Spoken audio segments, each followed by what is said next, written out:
Good morning, everyone. I want to thank you for coming out to this is the third in our series of Meet the Candidate, where we are trying to bring in public policy makers from throughout the state, and those folks who make a difference. I want to let people know that those of you who submitted questions late yesterday, that those were submitted after our deadline from getting it over to the candidate's office. So if you would actually kindly go to the chat line, and that's for anybody else who's on the call. If you go to the chat line and enter your questions there, if we have time at the end of the session, we will take those questions. So without further ado, I'm going to turn this meeting over to Michelle Robinson, who is the president of the MMSDC. And again, I want to thank the candidate, John James, my frat brother, for agreeing to do this program today. Good morning, everyone. Thank you, Clarence, for that introduction. He always has to include that fraternity for those of you who know Clarence. So thank you for joining us this morning. I say happy Juneteenth to start this conversation, a day that we are commemorating today, but a very significant one in the history of this nation. So thank you for joining us.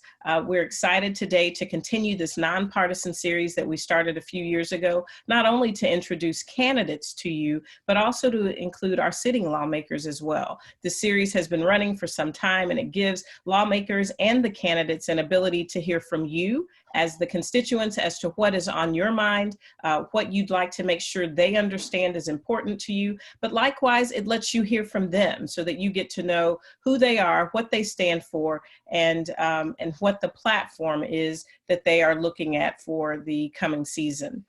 So without further ado, I'd like to start today by introducing our speaker for the day, and that is John James. At 17, John made the decision to serve his country after graduating from West Point in 2004. He became a Ranger qualified aviation officer. John went on to serve with the distinction in Operation Iraqi Freedom, where he earned a Combat Action Badge and 2 air medals while logging 753.7, you gotta throw that 0.7 in there, flight hours in theater, leading 2 Apache platoons. While James was serving in Iraq, the recession was hitting Michigan hard and Detroit even harder. He looked at his hometown area, and there were parts of Michigan that looked worse than war-torn Baghdad. So James came home to serve in a different way, as a job provider.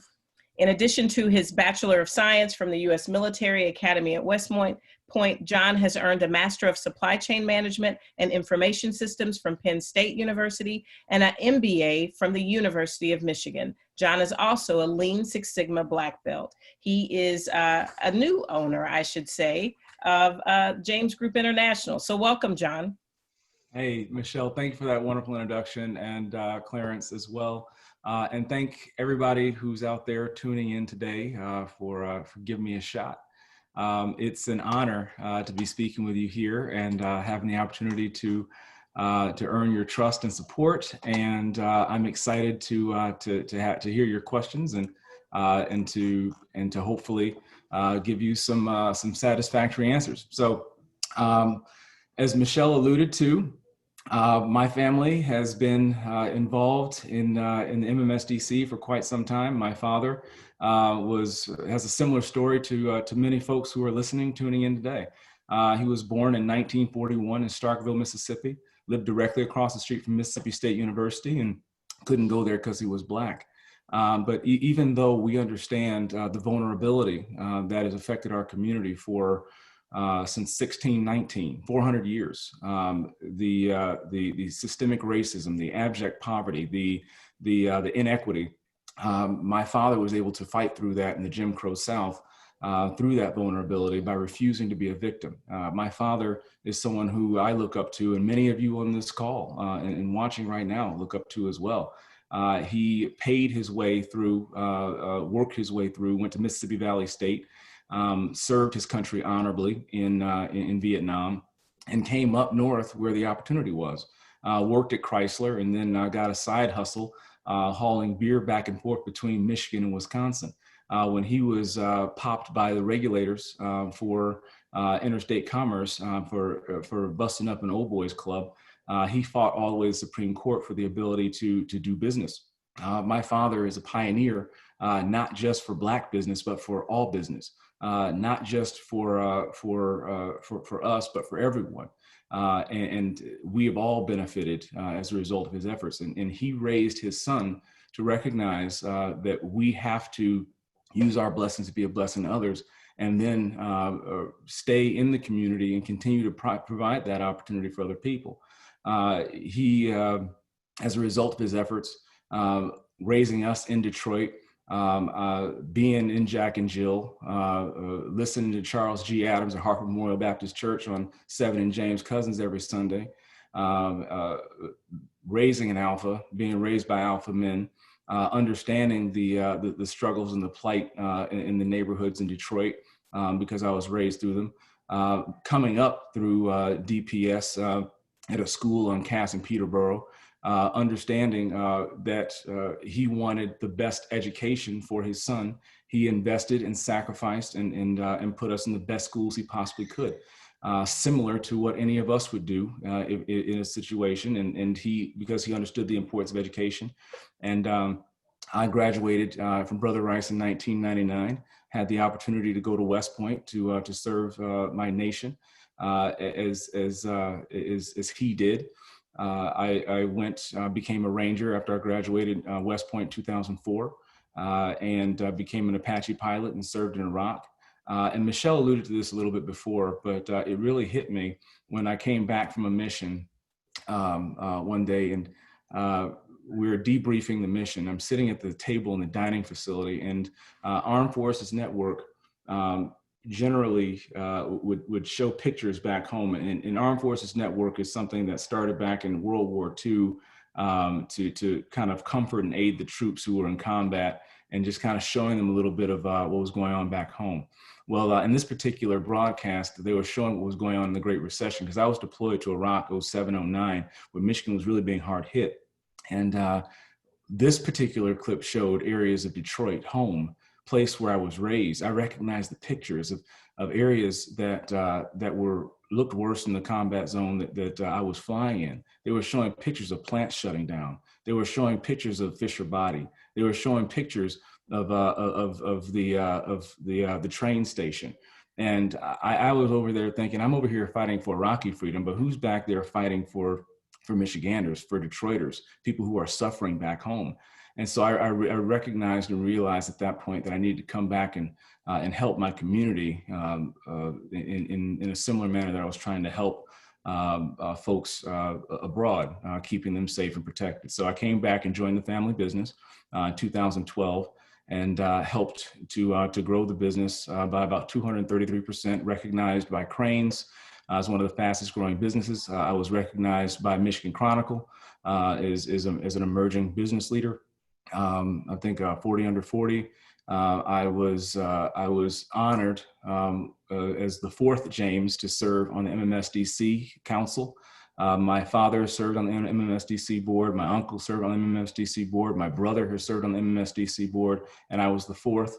And continuing to not only grow our business but protect existing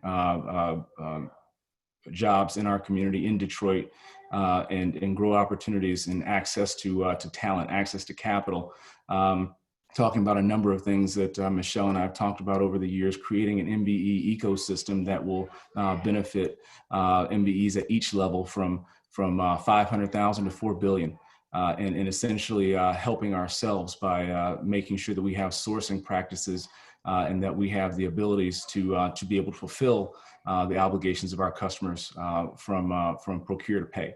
So these are all the things I had the experience to be able to develop, and it's an honor to be here with you today, and then take that experience from being raised in Detroit as a little boy, being raised by the African-American community in the city of Detroit, being raised by parents from the Jim Crow South who recognize how important it is to not just fight the power, but to use education, entrepreneurship to become the power, as was briefed at the MMSDC conference just last year. And then take the resource that we have and the opportunity to make sure that we have more people and more Black people in leadership in both parties, not less. So I'm excited to have the opportunity to address some of the deep-rooted and deep-seated issues that we've known have been there for decades. There's a lot of talk right now among people who haven't known any better,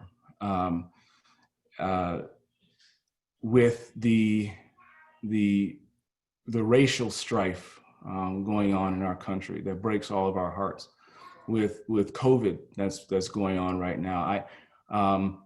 It's almost like me and my family and my friends looked at this and said, this has been a great unmasking of things that we've realized have been going on in our communities for generations.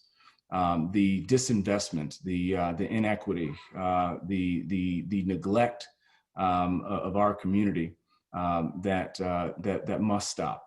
And making sure that we have a voice and we have a seat at both tables, and that both parties have to fight and earn our support, I believe is going in a step in the right direction to make sure that we are not in a position to, during the COVID crisis, having the third highest rate of death. And even though African Americans are 14% of the population, having 40% of the deaths, taking a look at the fact that Detroit being 84% Black, and our poverty level pre-COVID was down to 33% is unacceptable, and working together to make sure that we bring more opportunity back to the state and back to Detroit and back to our people. I could go on and on, but I would imagine there's a lot more value in an exchange here. These are serious times, and we need serious leadership, not more political talking points. We're in a crisis like this nation has never ever seen, both a health and economic crisis, and we need tested, proven leadership, experienced leadership, folks who have a firsthand experience, understanding what it's like from a racial standpoint, not just to walk around in Black skin and understand what that means and how that feels, but also understand what it's like to run a Black business in this country, and some of the barriers that we face to growth and opportunity. Also, from a business and economic standpoint, recognizing that we haven't gotten results, and having someone who understand what it means to grow a business in a state that was just emerging from a recession, in an industry that just got a bailout, in a city that just went bankrupt. Those are skill sets that we're going to need to make sure that we bring everybody up, and then make sure that we have a developed, well-articulated and effective urban agenda to fix our issues. There's a lot of talking, and no disrespect to anyone, but talking about minority business is very important, but I'm talking about Black business. There needs to be a focus on Black business. And I think that just being candid, honest, and straightforward about it, what can you do to help Black business compete and increase opportunity? Because we understand that Black business does more to keep Black people trained and employed, punching above our weight than just about any other method or avenue out there. So I'm looking forward to talking about things like workforce education, childhood education, expanding opportunity, expanding healthcare, and addressing some of those lies, and overhauling infrastructure to include things like transit and in the food deserts and the digital divide. So these are things that have affected me as an African American, as a man, as a Christian, and things that I've seen throughout my entire life. And I'm excited to have the opportunity to represent each and every single one of you, as well as everyone around the state, regardless of race, color, creed, geography, or demography. So thank you for the opportunity. God bless you. And Michelle, I'll give it back to you. Absolutely. Thank you for that, John. One of the things I will say, I appreciate your introduction, but one of the things I try to do each time we have someone appear in this candidate series is talk about any personal reference that we have. And I have to say, I commend you, because you have been there for minority business and you have been there for this council. We have reached out to you while you were a candidate to assist us when we had tasks and challenges at both the state and federal level. And each time, not only did you answer within hours, but you actually followed through. So I thank you for that, and want to simply say that you have been there for minority business. There are many questions that were submitted prior, so let's get into the meat of those. These are excellent questions, and I appreciate all of you. When you pre-register, you have an opportunity to ask questions. So we will tackle those questions first, and then as time permits, we will take care of any questions that you submit through the Q&A button at the bottom of your screen. The first question, John, and you addressed it a bit here, and I appreciate that, but I want to delve a little bit further. It says, our nation is facing a pivotal point in our history as we deal with the abhorrent racial injustice and unrest caused by the deaths of African Americans at the hands of our police force, and might I say, even centuries of systemic racism that you just alluded to. If you were elected, how will you speak up for all the facets of Black lives? And you just kind of hit on that. Healthcare, childcare, education. How will you touch on all facets that impact lives? So thank you for me. This is not new for us. These are things that folks who have been in a position to do something about this for 30 years haven't, because they either can't, won't, or worse, weren't even aware that these were issues. It's not just about speaking up. I'm putting myself in a position to make change, to make policy change, to get things done. The biggest thing, I'm in this position because somebody marched for me. I'm in this position because people made sacrifices for me.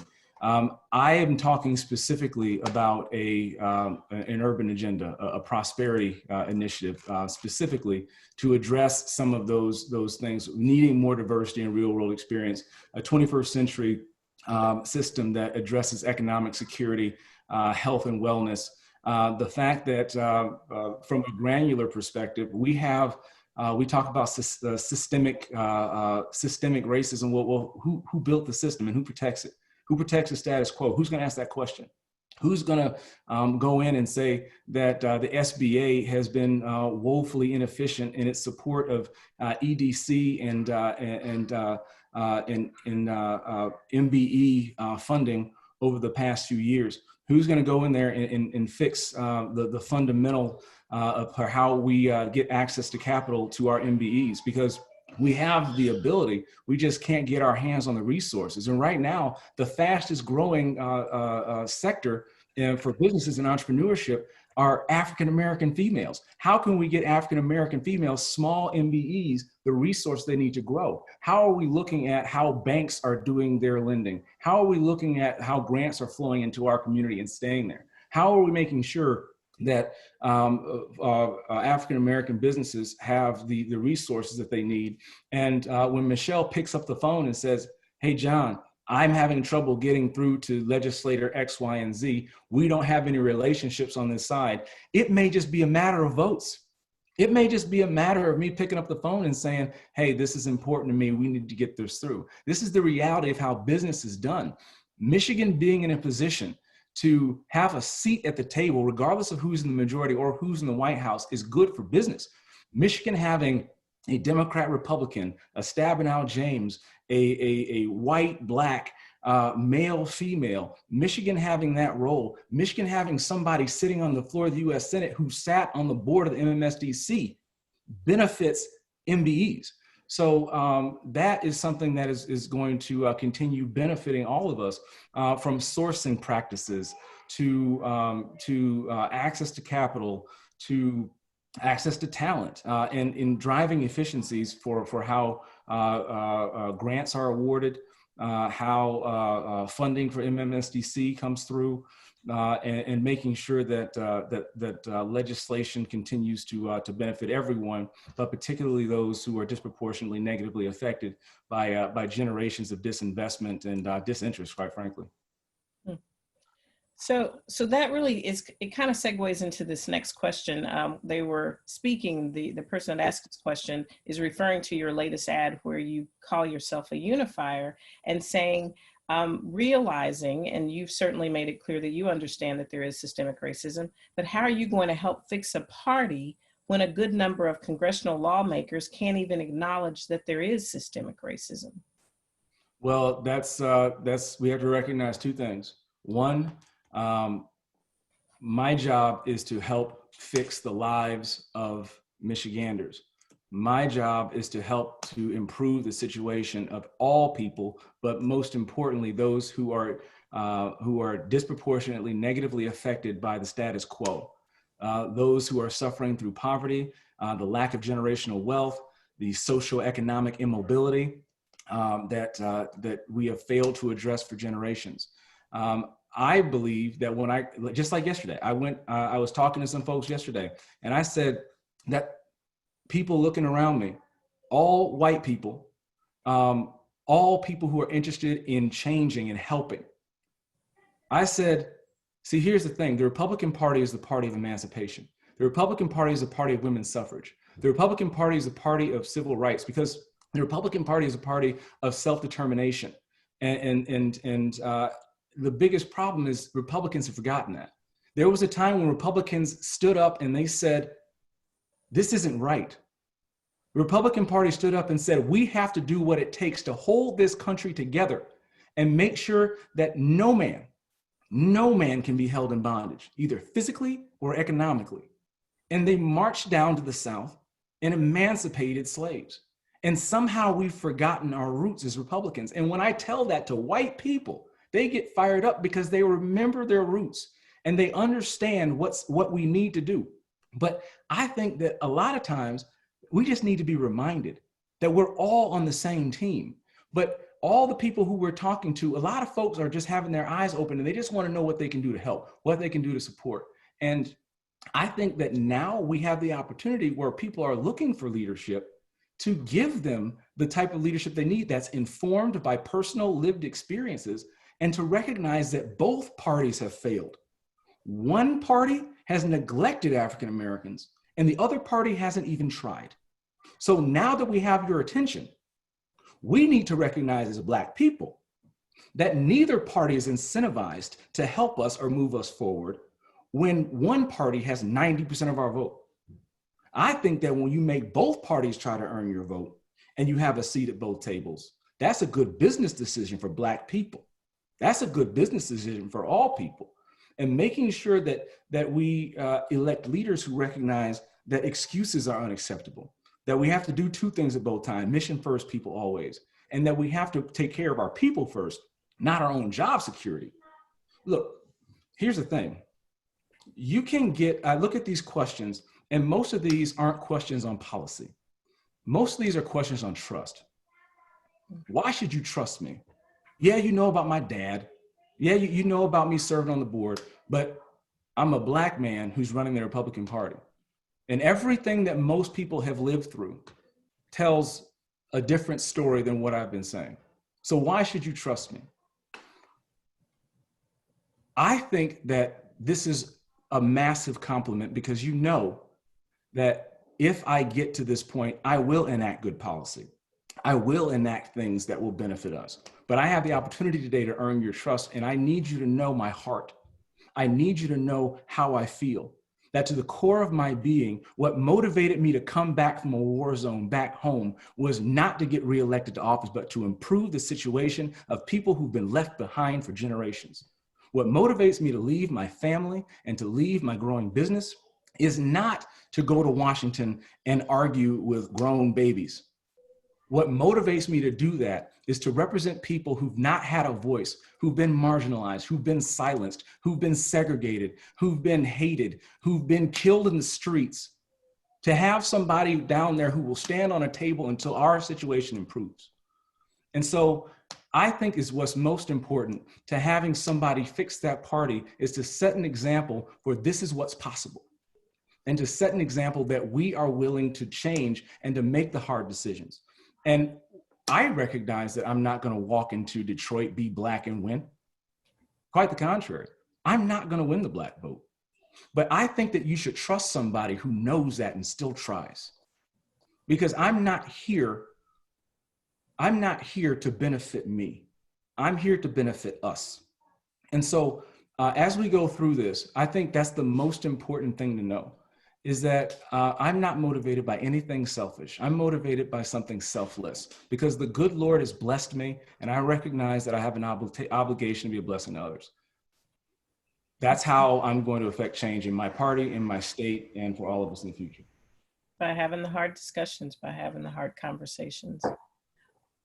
One of those hard conversations is about voting and participation. So I appreciate what you've just said, but we know that part of systemic racism totally encompasses our voting process. This next question: the U.S. has one of the lowest voting participation rates in the developed world. What is your opinion of allowing anyone to vote by mail?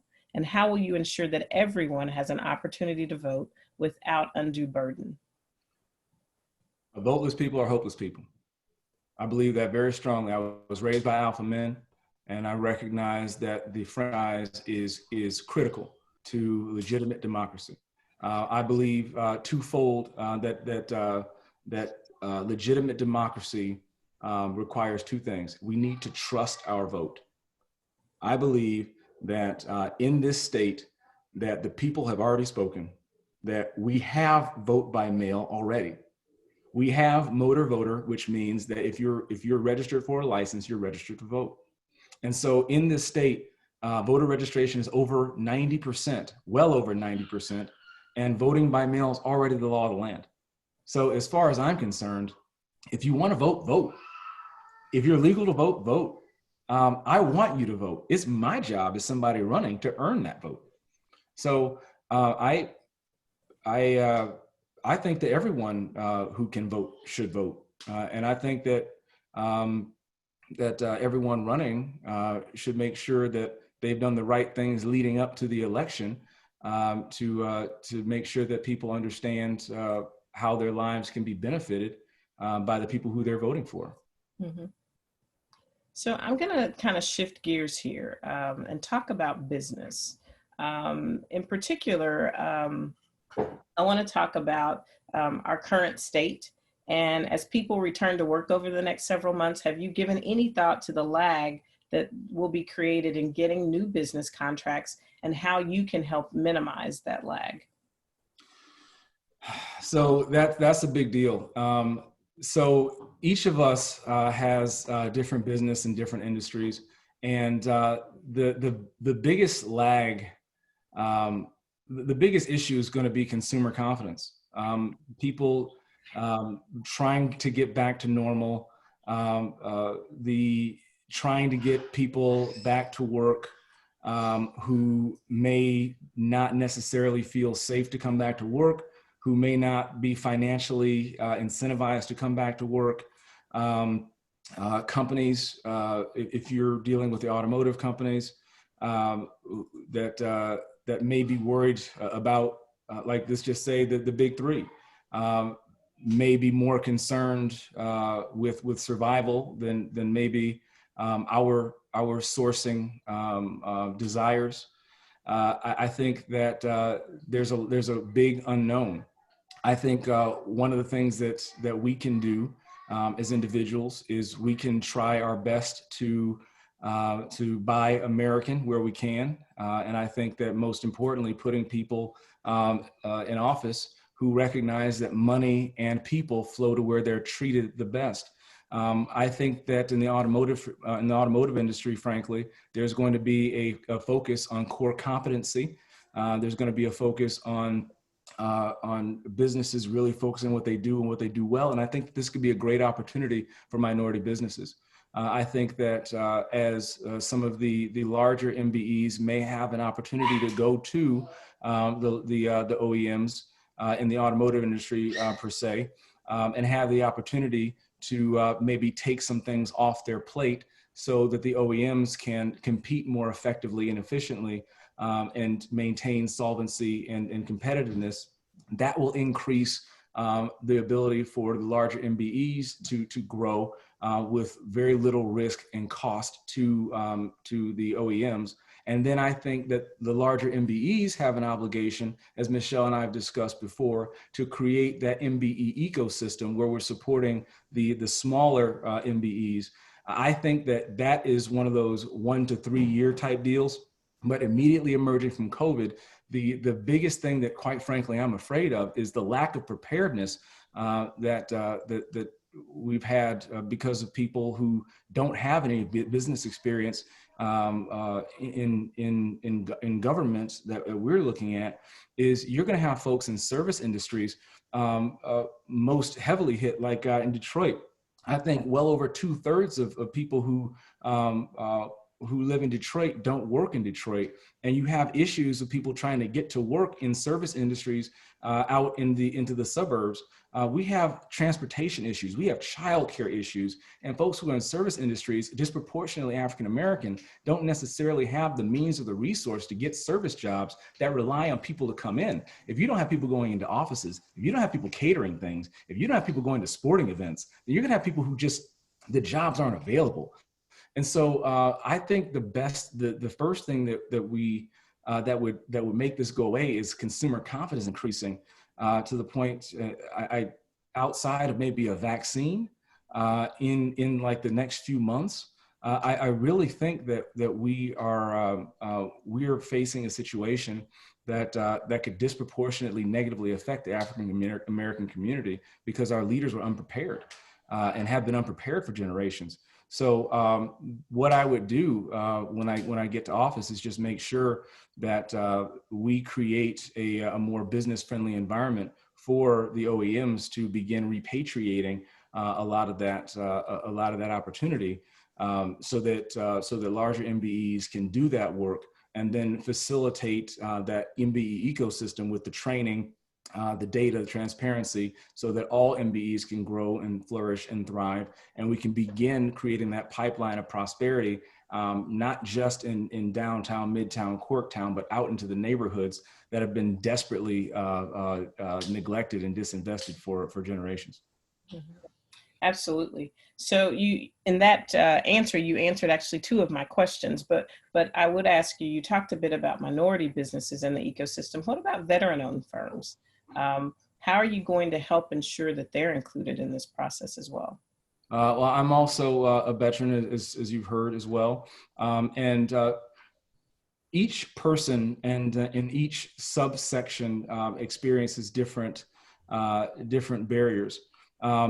Veteran-owned businesses, depending on where they are, what sector they serve, experience different challenges. A lot of the challenges that are facing veteran-owned businesses are essentially getting their foot in the door. The excellent work that the MMSDC has done over the years, NMSDC has done over the years, frankly, the infrastructure for veteran businesses isn't there.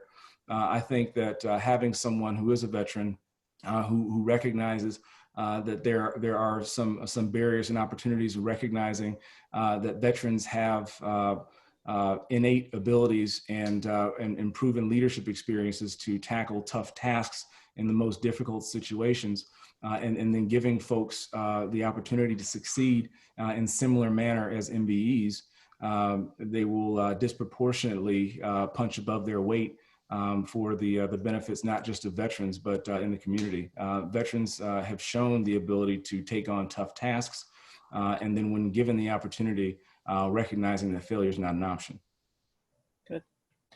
The next shift I'd like to make is to talk about healthcare. You alluded to that a bit earlier. I'm going to read this next question because it's a longer question. There's a statement at first, but at the end there is a question that the audience member would like for you to answer. It says, your commercials state, Mr. James, that you are against the Affordable Health Care Act and you aim to repeal the Affordable Health Care Act while in office.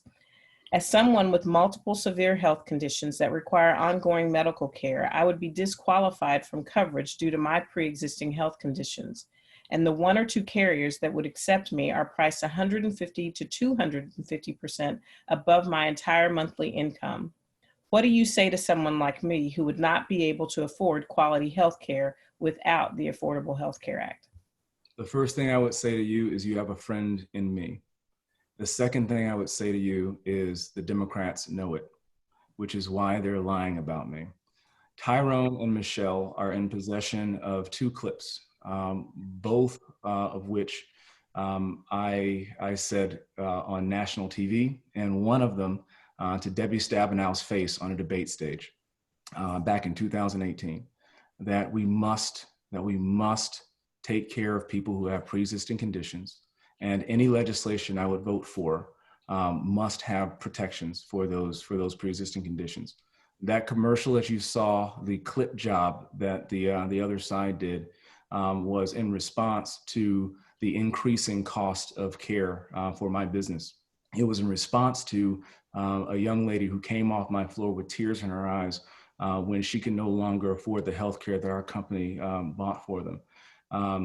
My father has always prided himself on being able to take care of people, and he drove that into our souls, that he couldn't, with a union shop, necessarily give people the pay that they deserved, but he always made sure that he gave them the health insurance that they deserved. And right now, me and my family and my 3 babies are on the same health care plan as my employees.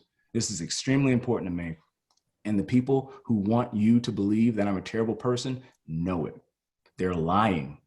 And I need you to see that clip. If you're interested, please contact Michelle or Tyrone, and they'll share it with you, because I went on national TV and said the truth. I believe, and you're hearing from me to hear today, that we must protect folks with pre-existing conditions. I will not support anything that will rip your care away under no circumstances. I've said the same thing for years.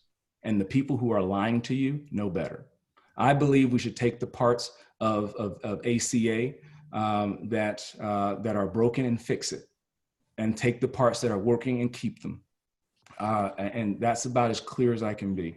The time will come where I hold the other side accountable for their lives, but you should expect that running against a young Black man, a business leader who takes care of his people and has a family who has a legacy of doing the same, that the only thing they can do is make things up about me. So there are literally clips of me saying, Debbie Stabenow, you are fibbing again. And they're literally me on national TV, but you're not going to see that. They're going to use clip jobs to turn you against me, when I'm telling you right now and here right now that of what I've said for years, yes, healthcare premium prices have gone up, but we have to make sure that we do everything we can, not just to address taking people's healthcare insurance, but making sure that we address the root causes for why our community is so sick in the first place, why COVID killed us at a rate of 40% in the first place, why we have food deserts in our community in the first place, why we have heart disease and respiratory disease in the first place, why diabetes is taking our people away in the first place, why we still have trauma and mental health issues and addiction issues in the first place.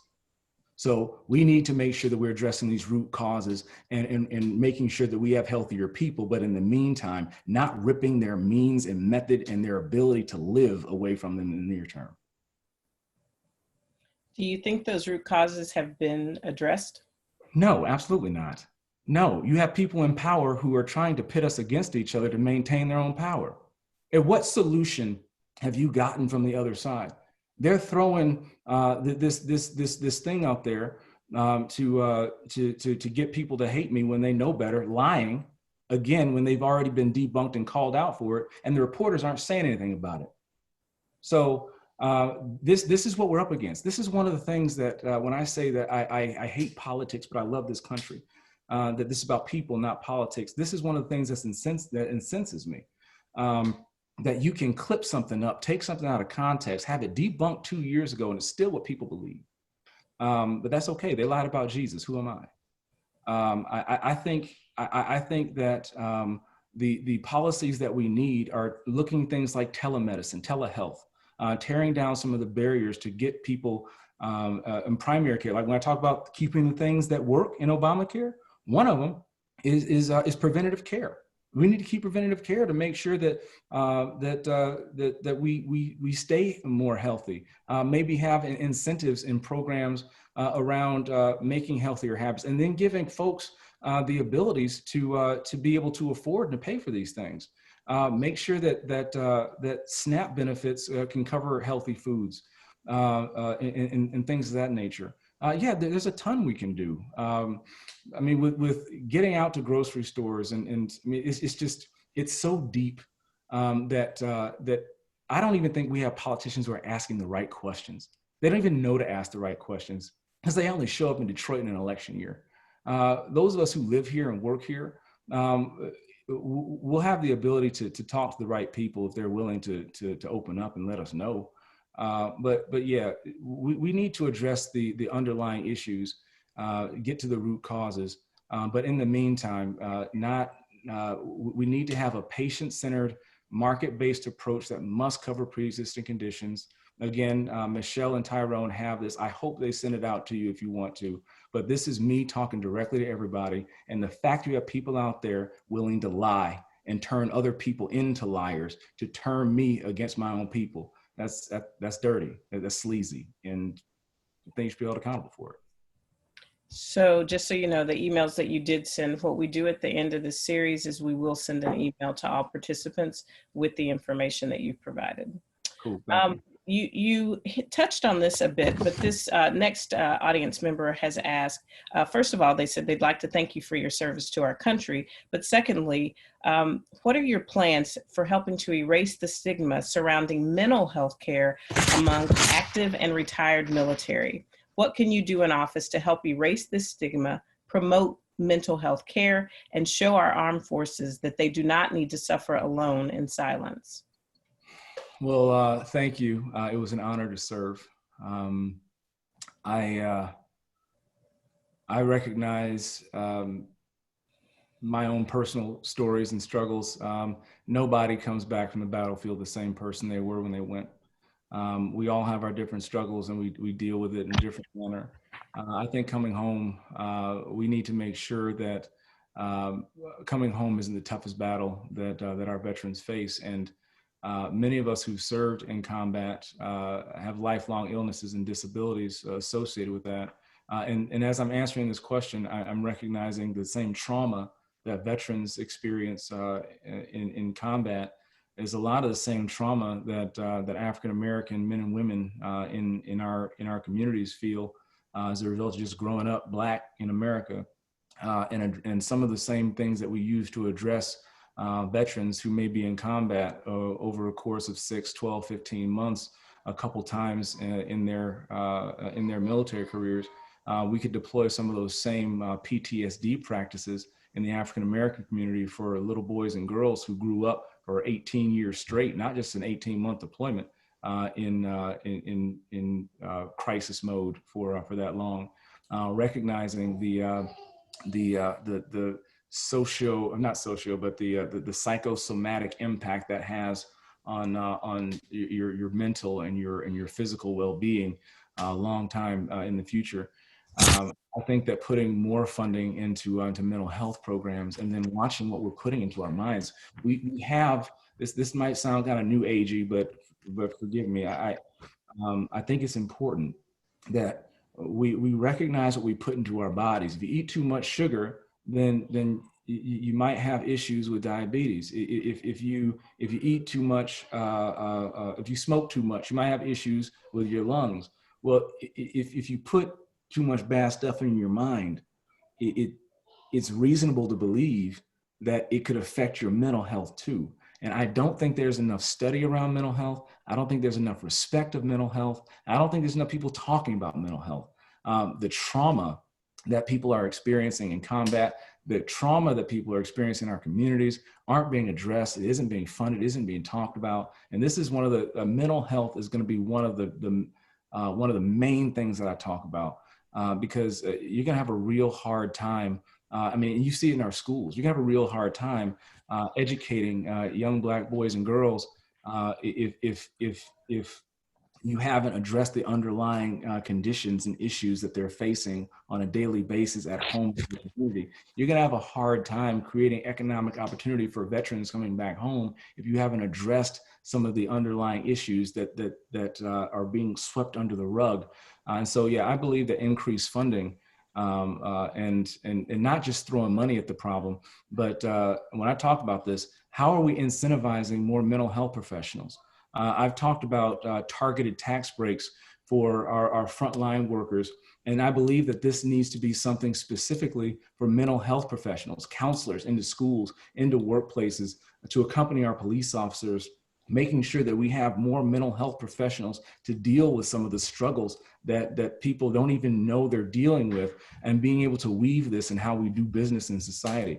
I mean, we have nutrition facts on the side of McDonald's orders, and that's how integrated this affects our lives. We have FDA for our food supply, but we don't have any record or method of tracking the nutritional value for what we're putting into our brains.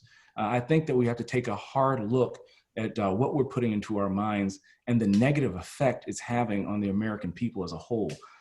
So there's a lot that we need to talk about this, and this is a massive deal, and one I would count as a success in my first term if we begin talking about this and begin getting greater attention for how mental health and the lack of attention of it has really hurt the American people of every race, color, creed, but especially colored and combat veterans. Mm-hmm.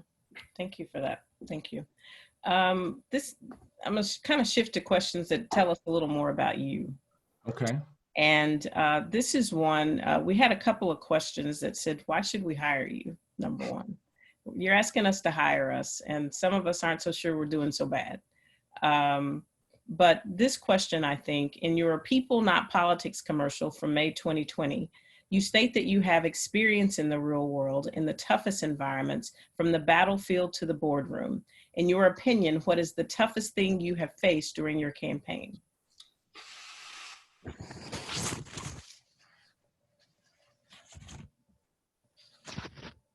I'm being straight up with you.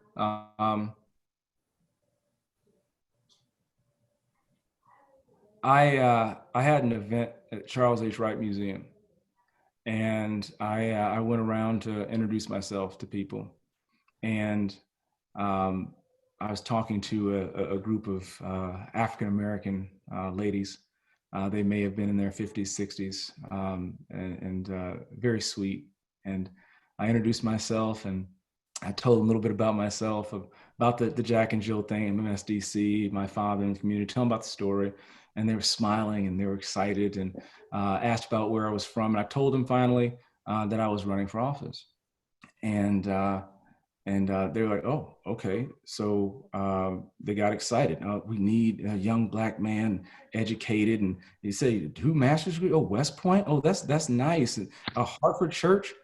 And then after just kind of not getting the feeling that they knew what I was talking about, I said, no, ma'am. I'm running in the Republican Party. They all backed away.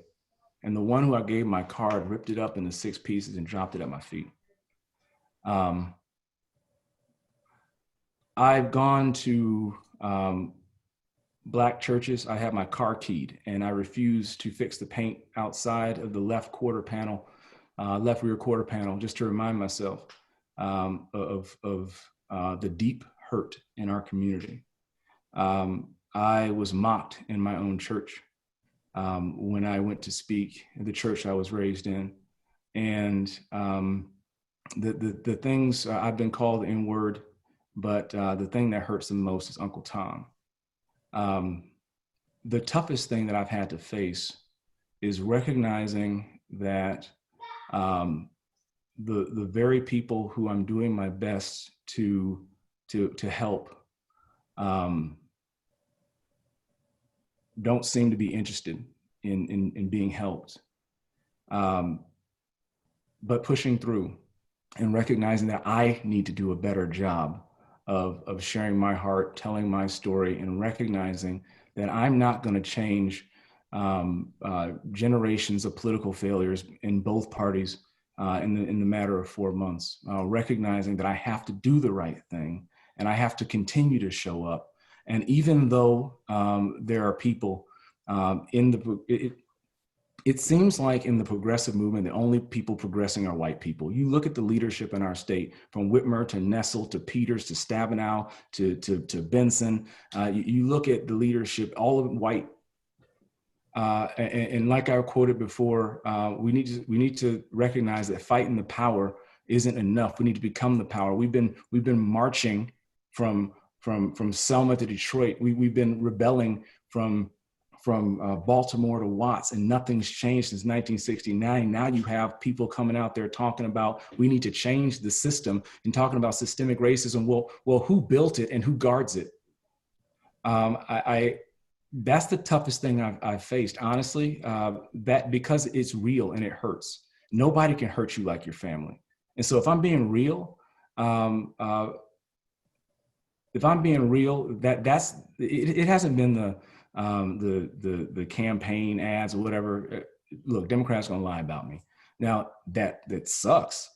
The lies, because in the military, if you lie, you can get kicked out or thrown in jail. You don't lie. In business, you don't lie, or at least you shouldn't, because in the new culture, you need to have transparency and have relationships with your suppliers and with your customers. And everybody, both in business and in the military, are moving toward a common mission and shared goal. But in politics, people just care about preserving their power, and it's sickening. So in that People Not Politics commercial, that experience in the real world, in the toughest environments, yeah, I've been shot at, I've been shot down. I've lost contracts, I've suffered loss, but when Senator Scott is a sitting senator in the United States Senate, and some of the things that he gets, it's quite frankly sad. But that just motivates me to do more, to show up for my community, not just once every 6 years, but having been in the community since I was born, essentially, save the time that I served in my country.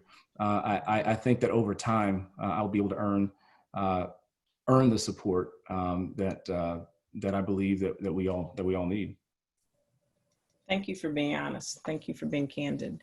I'm going to shift gears. You kind of touched on this, but this question came online in chat today. It says, generally, the Republican Party is viewed as anti-minority.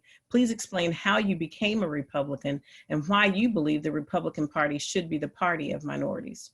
Look, I'm going to tell you this. I don't think either party should be the party of minorities.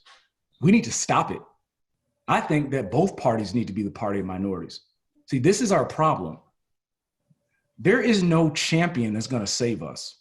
We need to demand that both parties do our bidding. That's what I got back to before. If you have either party, that's the party of minorities, that's the best way to guarantee you that neither party is the party of minorities. I believe that we need to force both parties to earn our votes. You look at how both parties are genuflecting for the college-educated suburban white vote. You look at how both parties are genuflecting for the working class white male vote. You look at how both parties are turning themselves into pretzels for the Jewish vote. Why aren't they doing that for us? Because 95% of us vote for Democrats.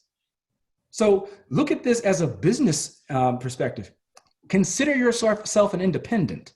Consider yourself an independent thinker. Too many people have died for us to have the right to think and vote for ourselves. And on today, Juneteenth, there's no better day to commemorate the fact that both parties need to earn it. I'm not running in the Republican Party, and yes, I said it specifically and intentionally. I'm running in the Republican Party, not because the Republican Party blows my skirt up, but because the platform aligns most closely to my economic and my moral values. Not because the Republican Party is perfect, but rather than cursing against the night, I'm choosing to run so that I can affect change within the inside and make sure that we finally have a Republican that we can vote for. Somebody who's been raised in the community, someone who Michelle can pick up the doggone phone and say, John, I need help.